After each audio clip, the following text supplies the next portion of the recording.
Lakip sa mga grabeng naapektuhan ning panahon sa pandemya, mao ang events industry ug usa na nini ang wedding event. Gumikan kay gidid-an ang mga tapok-tapok, daghang mga negosyante ang nawagtangan og kita, samtang ang mga empleyado nawagtangan og trabaho. Apan karon nga ginayhinay og bukas ang events industry, atong kumustahon ang ilang kahimtang particular na sa mga wedding events subay na ining pagsaulog sa Cebu Business Month. Karong buntaga, atong mahinabi si Carlo Abaquita, kinsa usa sa mga sikat nga events coordinator and planner dinhi sa Pilipinas, dinhi lang sa GMA Regional TV Live.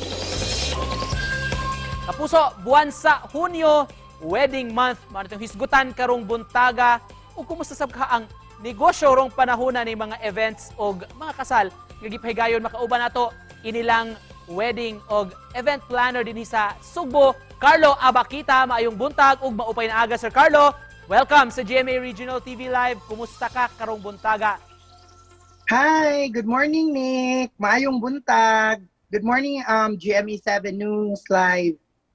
Daghang salamat for joining us once more diri sa programa. The last time we had you sa programa, murag bag-o pa to, gikan pa ta at the height of the pandemic nga, murag anam-anam pa nga nibalik ato mga events ug mga weddings. Karong panahon na, Sir Carlo, kumusta na? Well, karon doing good, doing great. We are so thankful this time na excuse me, nabalik-balik na gyud ang weddings, especially sukad nga wala na kayo mga restrictions like events, not only weddings but also events, like nibalik na gyud siya. Unsa na mo ka busy karong panahon na? Very busy, from 1 to 100, almost 85%. Busy na kayo, almost every day we have weddings and events na. For karon lang nga month ha, for this month lang gyud sa June. Sa June, oo. Nganong patok man gyud ang June nga pahigayunan sa wedding, Sir Carlo? Nga pilion man gyud ni sa couple? That's my always my question good ever since before. But I think couple here in the Philippines ganahan good mahimong June bride because June man good is it's a spring here in the Philippines. So basically kung mag spring siya, di ba? Kailangan magpakasal ka nga sana murag during spring kana mubuwak or manindot ang ani para nindot pud kunuhay inyong kayo kami niyoon. Karong panahon na, understandably, at the height of the pandemic, we're still feeling the effects gyud sa ekonomiya, Sir Carlo. Kumusta sa inyo nga industry? Actually, during the pandemic, grabe good kalisod because as I've always said, kami ang first i-close, kami pod ang last i-open ang events kay bawal man gyud ang pundok-pundok. But we are very thankful and blessed kay after the pandemic, mura man gud siya gi-hold lang sa mga couple the time nga pandemic pa gi-hold lang sa nila and karon nga niluag na ang restrictions, ni go sila so na double na. Matandi lang ko kadali, Sir Carlo, kaning naghisgota og economy wise nga padayong nagsaka ang presyo sa krudo, daghang naapektuhan ani nga mga industries. Kamo apektado ba sad? Of course. Kami affected, kami especially kami as a stylist na amang gyud mi mga tracking, logistics.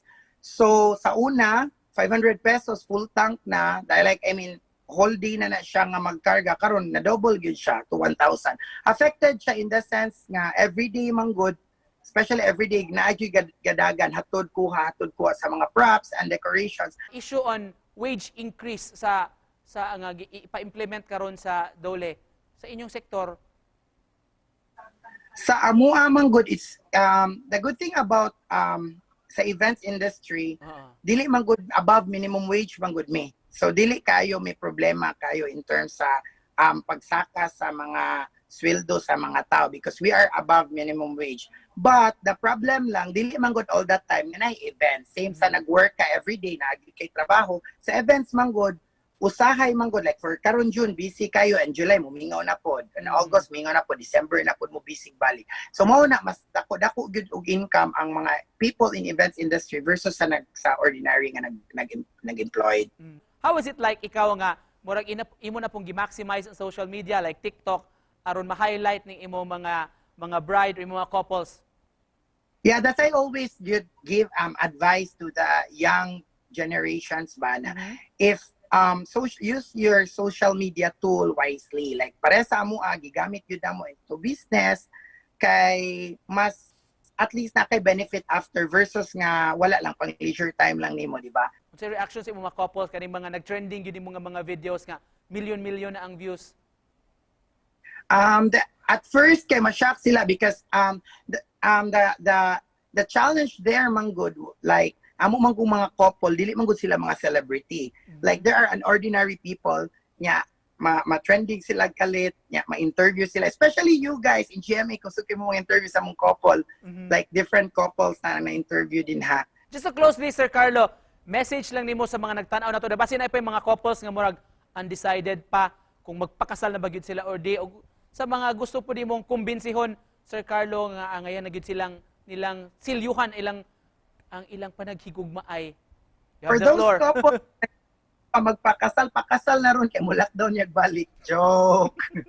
No, for those couple na magpakasal na, yeah, pakasal na mo karon as karon while wala na restrictions. At the same time, I think it's a right timing na magpakasal mo because you are also helping the people in events industry nga nakabawi-bawi na sad kay almost a year wala sad gyud mi events. So yeah, karon is the right time to say I do and to say yes to your partner. At least unahunaan na lang nakahelp sad mo to other people, especially to the people in events industry. Thank you so much for joining us once more this morning. O good luck ninyo tanan. Mga kapuso, ang inilaog ang talented good kaayo nga planner, Carlo Abaquita. Salamat, Sir Carlo. Thank you, Sir Nick. Have a nice day ahead. Bye. Thank you, Amping Sir.